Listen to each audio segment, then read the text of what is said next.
साम्राज्य, सामान्यांचा असामान्य आवाज। महानगरपालिकेच्या स्थायी समितीच्या सभापतीपदी रंजिता सकलेस चाकोते यांची बिनविरोध निवड निश्चित झाली आहे। याबाबतची औपचारिक घोषणा 6 मार्च रोजी होणाऱ्या स्थायी समितीच्या बैठकीत करण्यात येणार आहे। नुकत्याच झालेल्या महापालिका निवडणुकीत भारतीय जनता पार्टीला स्पष्ट बहुमत मिळाले आहे। 16 सदस्यीय स्थायी समितीमध्ये भाजपाचे तब्बल 14 सदस्य निवडून आले असून विरोधकांकडे केवळ 2 सदस्य आहेत। विरोधी पक्षात शिवसेना, शिंदे गट आणि MIM सदस्य यांचा समावेश आहे। सभापतीपदासाठी अर्ज दाखल करण्याच्या मुदतीत भाजपाकडून रंजिता चाकोते यांनी उमेदवारी अर्ज दाखल केला। पक्षाच्या बैठकीत पक्षनेते नरेंद्र काळे यांनी प्रांतिक नेत्यांच्या संमतीने त्यांच्या नावाची घोषणा केली। उपस्थित सदस्यांनी टाळ्यांच्या कडकडाटात त्यांचे स्वागत केले।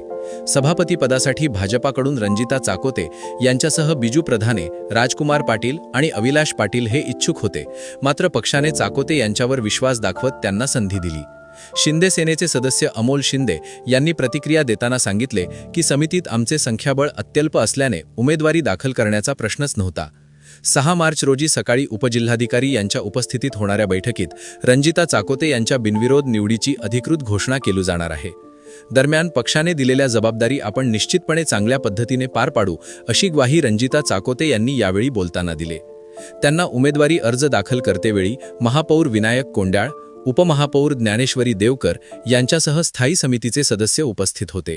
जबाबदारी असं मी समजते आणि ती मी नक्की पूर्ण प्रामाणिकपणे पार पाडेन। गेल्या टर्ममध्ये प्रदेशाला होत अस्तित्वामध्ये काय प्रदेशाला आपण जी नावं पाठवली त्या नावातनं आपलं नाव सिलेक्ट करायचं, शनी करून त्यांचं नाव पाठवलं किती आणि कोणाकोणाला 4 नावं पाठवलेली होती प्रदेशाकडे। 4 नावातनं प्रदेशाने हे नाव पाठवलं।